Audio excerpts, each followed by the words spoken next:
BJP के खिलाफ India गठबंधन ताल ठोक रहा है। लगातार विपक्षी दलों के नेता बैठकें कर रहे हैं। 2024 की लड़ाई में पीएम मोदी के खिलाफ विपक्ष का नेता कौन होगा, इसकी तस्वीर अभी तक साफ नहीं हो पाई।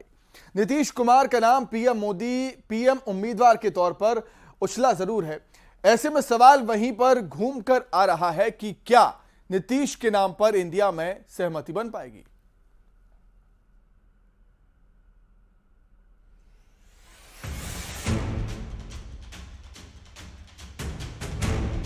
लोकसभा चुनाव बेहद करीब है। जैसे जैसे महीने गुजर रहे हैं, चुनाव से जुड़ी सरगर्मी भी तेज होती जा रही है।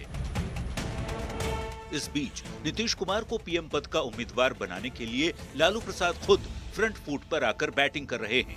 पार्टी की ओर से बयान आया है कि नीतीश कुमार में पूरी योग्यता है, वो प्रधानमंत्री बन सकते हैं।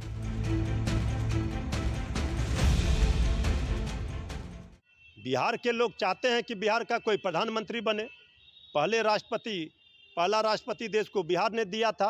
आदरणीय नीतीश कुमार जी में क्षमता है, योग्यता है, अनुभव है, इसमें कहाँ कोई सवाल है। लेकिन ये किसी के कहने से नहीं होगा। लेकिन लोगों को इतनी आज़ादी है, वो अपने नेता के लिए दुआ मांग सकता है।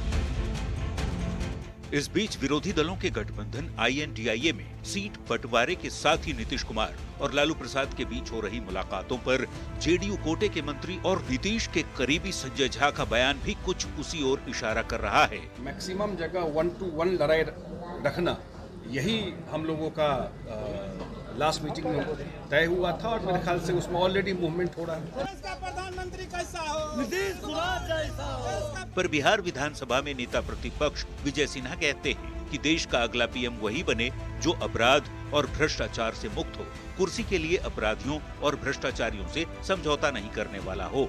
अगला पीएम वही बनेगा जो सबका साथ, सबका विकास की भाव रखेगा, जो अपराध और भ्रष्टाचार से मुक्त होगा, जो सत्ता और कुर्सी के लिए अपराधियों भ्रष्टाचारियों से समझौता नहीं करता है, जो अपने देश के मान सम्मान स्वाभिमान को बढ़ाता है।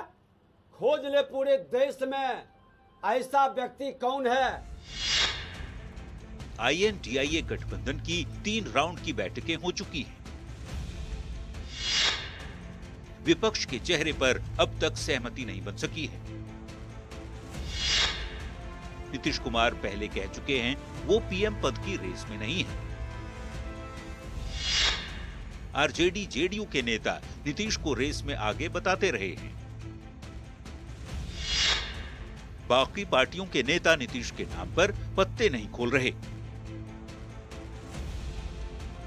ऐसे में घूम फिरकर सवाल वहीं पर पहुंच जाता है कि क्या INDIA में नीतीश के चेहरे पर बात बनेगी। Bureau report, news 18। अब बात करेंगे छत्तीसगढ़ की, जहां पर चुनावों के ऐलान से पहले धुआंधार और ताबड़तोड़ प्रचार का दौर जारी है। कांग्रेस संकल्प शिविरों के जरिए जनता के बीच पहुंचकर अपनी सरकार के काम का बखान कर रही है और इसी काम के दम पर फिर से सत्ता में लौटने का दावा भी, वो भी 75 से ज्यादा सीटों पर जीत के साथ। तारीखों के ऐलान। छत्तीसगढ़ में विधानसभा चुनावों की तारीखों के ऐलान से पहले सियासी घमासान और जुबानी जंग तेज होती जा रही है। 2018 में बीजेपी के 15 साल के शासन को ध्वस्त कर सत्ता पर काबिज होने वाली कांग्रेस फिर से जीत का दावा ठोक रही है और अब की बार 75 पार का नारा बुलंद कर रही है। कोरबा में कांग्रेस के संकल्प शिविर में पहुंचे पार्टी के प्रदेश अध्यक्ष दीपक बैज ने बड़ा दावा किया। दीपक बैज के मुताबिक बघेल सरकार के काम और उपलब्धियों के बल पर न सिर्फ कांग्रेस दोबारा सरकार बनाएगी, बल्कि 75 से ज्यादा सीटों पर जीत का झंडा बुलंद करेगी। की और सरकार की योजनाओं को जनता तक पहुंचा, ये संदेश दिए हैं। लगभग 40 से अधिक विधानसभा हो चुके हैं और आज 3 विधानसभा हम लोग को और जाना है। इस तरह से हमारा मकसद है कि छत्तीसगढ़ में आने वाला समय में नवंबर में फिर से कांग्रेस की सरकार बनाना है और छत्तीसगढ़ महतारी का सेवा करना। इन्हीं उद्देश्य संकल्पों के साथ हम लोग आज लगातार संकल्प शिविर आयोजित कर रहे हैं। पार्टी कब तक टिकट फाइनल कर देगी? बहुत जल्दी, हमारा लगभग पूरी तैयारी है। आला कमान के ऊपर अभी स्टैंडिंग कमेटी की जल्दी बैठक होने वाली है और सीईसी की बैठक, उसके बाद हमारा टिकट डिक्लेयर हो जाएगी। कांग्रेस जीत कदम भरने में आगे है तो बीजेपी भी निशाना साधने में पीछे नहीं है। बीजेपी के मुताबिक कांग्रेस जनता के बीच अपना भरोसा खो चुकी है और 75 से ज्यादा सीटें जीतने का इरादा मुंगेरी लाल के हसीन सपने से ज्यादा और कुछ नहीं। मुंगेरी लाल के हसीन सपने देखने का अधिकार सबको है और दीपक बैस जी उस अधिकार के तहत जो चाहे वो सपने देख लें। देश में स्थिति ये है कि केंद्रीय नेतृत्व को भूपेश बघेल के ऊपर भरोसा नहीं है, तभी चुनाव से 4 महीना पहले वे उप मुख्यमंत्री बनाते हैं।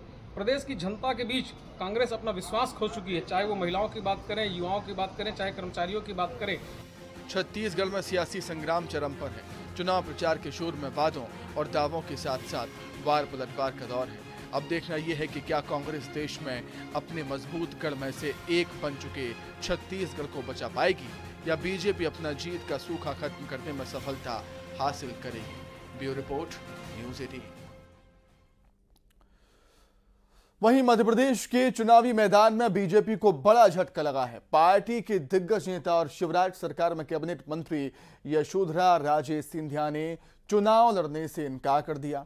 यशोधरा राजे सिंधिया के इस फैसले पर पार्टी और शिवपुरी की जनता का क्या कुछ कहना है, इस रिपोर्ट में देखिए।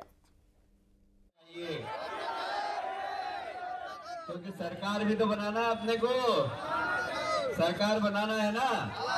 एक नंबर तो अपन जीत जाएंगे और अगर सरकार नहीं बनी तो क्या करेंगे, फिर जिंदाबाद मुर्दाबाद करेंगे। इसलिए एक नंबर भी जीतना है और सरकार भी बनाना है। तो सरकार बनाने के लिए मेरे को जाना पड़ेगा, घूमना पड़ेगा कि नहीं घूमना पड़ेगा। तो ये चुनाव कौन लड़ेगा फिर? तो मैं कैलाश विजयवर्गीय नहीं हूँ, हर एक कार्यकर्ता क्या है,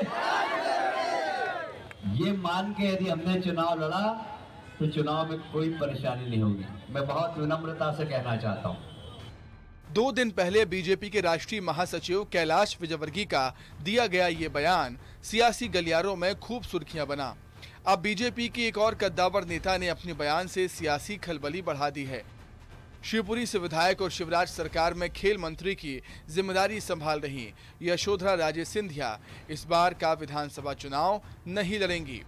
स्वास्थ्य कारणों का हवाला देते हुए यशोधरा राजे सिंधिया ने चुनावी मैदान में उतरने से इनकार कर दिया है और संगठन को भी अपने इस फैसले की जानकारी दे दी है।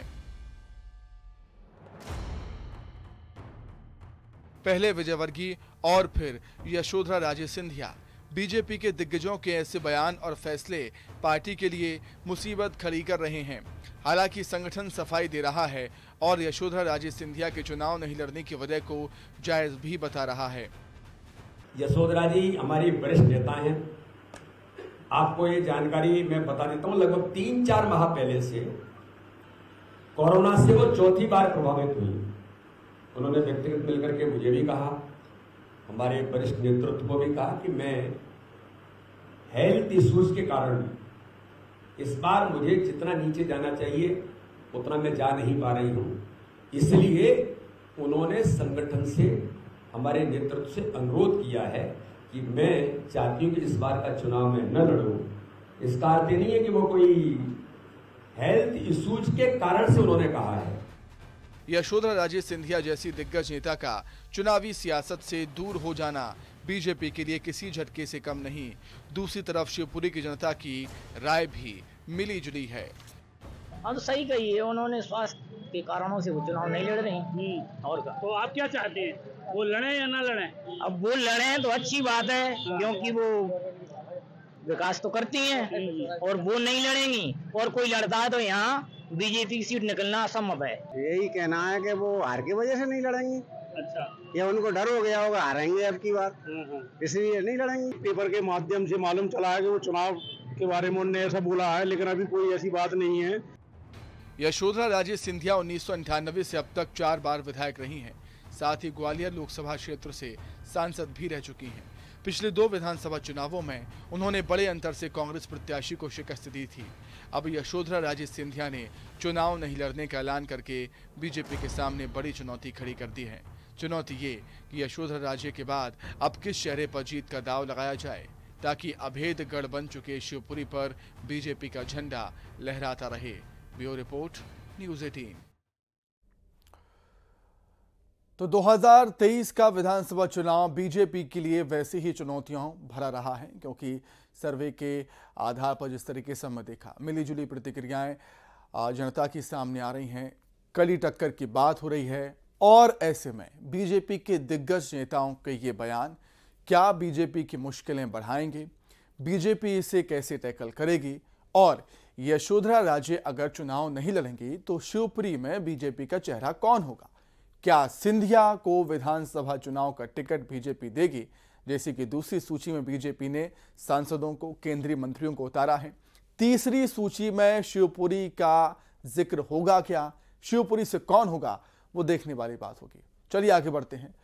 उज्जैन में नाबालिग से दरिंदगी के मामले में बच्ची की हालत स्थिर बताई जा रही है। वहीं सीएम ने पूरे मामले में सख्त एक्शन लेने का भरोसा भी दिया है। उधर बार एसोसिएशन के वकीलों ने आरोपी का केस नहीं लड़ने का फैसला भी कर लिया है।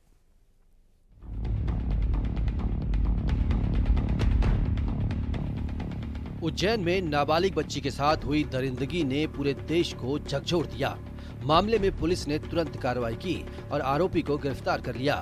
बच्ची का पल पल का अपडेट ले रहे सीएम शिवराज आरोपी को कड़ी सजा दिलाने की बात कर रहे हैं। पकड़ने में वो घायल भी हुआ है, उसको कठोरतम दंड दिया जाएगा। हम कसर नहीं छोड़ेंगे अपराधी को कड़ी सजा दिलाने में। मैं लगातार हर घंटे स्थिति पता कर रहा था। इस तरह के अपराधी समाज में रहने के लायक नहीं है, काबिल नहीं है। उसने मध्य प्रदेश की आत्मा को घायल किया।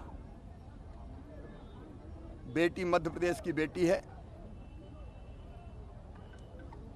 उसकी हर तरह से हम चिंता करेंगे, लेकिन ऐसे अपराधी को कठोरतम दंड मिले,